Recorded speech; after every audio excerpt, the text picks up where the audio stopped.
Ocular trauma दो effects की वजह से होगा। एक तो होगा डायरेक्ट इफ़ेक्ट जो कि डायरेक्ट ट्रॉमा की डायरेक्शन में होगा, और दूसरा होगा इनडायरेक्ट इफ़ेक्ट जो कि काउंटर कूप मैकेनिज़्म का वजह से होगा कि फोर्स के डायरेक्शन के अपोजिट डायरेक्शन में जो है तुम्हें इफ़ेक्ट दिखाई देगा। ठीक है, अभी इफ़ेक्ट्स जो है हर आई के पार्ट के ऊपर हम देखेंगे कि क्या होता है ट्रॉमा का। पहला जो होता है ऑर्बिट। अभी ऑर्बिट में क्या होगा कि ब्लो आउट फ्रैक्चर हो जाएगा ऑर्बिट का। अभी फ्रैक्चर की वजह से आँखों के पीछे ब्लड वेसल जो है वो डैमेज हो जाएंगे, जिसके कारण कि हेमाटोमा बन जाएगा, जिसे कहेंगे रेट्रोबल्बार हेमोरेज। अब आई जो है काफ़ी क्लोज प्रॉक्सिमिटी में होता है एथमोइडल साइनस के। तो जब ऑर्बिट का फ्रैक्चर होगा उससे एथमोइडल साइनस डैमेज हो सकता है, जिससे ब्लड नाक के थ्रू एस्पायरेट होगा और उसके थ्रू एम्फाइजेमा बन जाए, एम्फाइजेमा होगा पेशेंट को, और क्रेपिटस सुनाई देगा। ट्रॉमा के वजह से लिड्स में लैसरेशन हो सकते हैं, और लिड्स के ऊपर और नीचे जो है हेमाटोमा फॉर्म हो सकता है, जिसकी वजह से एक्कीमोसिस होगा, जो कि रकून आई या फिर पैंडा आई की तरह मतलब सिमिलर होगा उसकी तरह।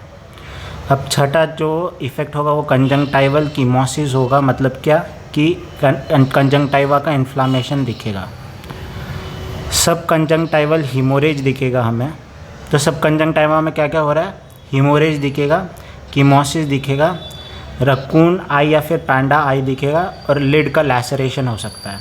ठीक है, अब जो है सुपेरोनेजल साइड में रप्चर दिखेगा स्क्लेरा का। सो स्क्लेरा का रप्चर दिखेगा सुपेरोनेजल साइड में पोस्टीरियरली, जो कि काउंटर कूप इंजरी होती है opposite to the direction of trauma. इस टाइप के रप्चर में जो वुंड दिखेगा वो कंसेंट्रिक होता है लिम्बस से। लिम्बस क्या होता है, it is a junction between the cornea and the sclera.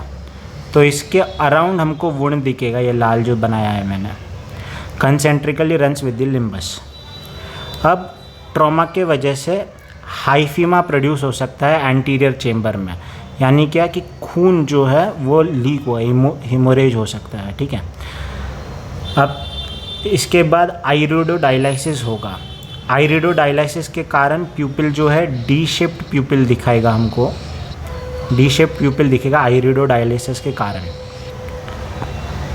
दूसरा इफ़ेक्ट जो दिखेगा उसमें क्या है कि आइरिस जो है वो प्यूपिलरी स्फिंक्टर मसल में टियर दिखेगा आइरिस के, जिसकी वजह से ट्रॉमेटिक मिड्रियासिस दिखेगा। मतलब क्या कि जो तुम्हारे आइरिस मसल्स है वो रिलैक्स हो जाएंगे, जिससे कि ट्रॉमेटिक मिड्रियासिस दिखेगा। दूसरा इफेक्ट है ट्रॉमेटिक आइराइटिस, आइरिस में इन्फ्लामेशन हो जाएगा। और उसके बाद जो इफ़ेक्ट है वो है एंगल रिसेशन, यानी क्या कि जो एंगल होता है आगे आइरिस और कॉर्निया के बीच में, वो एंगल कम हो जाता है। क्यों? क्योंकि वहाँ पर एक सीलियरी बैंड फॉर्मेशन हो जाता है इन्फ्लामेशन की वजह से सीलियरी मसल में, जिससे क्या होगा कि ये जो एंगल है वो ब्लॉक हो जाएगा। अब इसके ब्लॉक के कारण एक्वियस ह्यूमर ड्रेन नहीं होगा, जिसके वजह से एंगल रिसेशन ग्लोकोमा बाद में प्रोड्यूस हो सकता है। तो एंगल रिसेशन ग्लोकोमा बाद में प्रोड्यूस होगा। उसके बाद का जो इफ़ेक्ट है वो लेंस पर देखेंगे हम। अब जो ट्रॉमा का डायरेक्शन है वो आइरिस पर डायरेक्टली ट्रॉमा का इफ़ेक्ट पड़ेगा, जिससे क्या है कि आइरिस लेंस पर जाकर टकराएगा, जिससे कि एक रिंग प्रोड्यूस हो जाती है, जिसे वॉशियस रिंग बोलेंगे। It is an imprint of the miotic pupil on anterior capsule of the lens due to impulse. ठीक है, और उसके बाद का जो इफ़ेक्ट है वो रोजेट कैटरैक्ट है। इसके बाद का जो इफ़ेक्ट है वो रोजेट कैटरैक्ट है।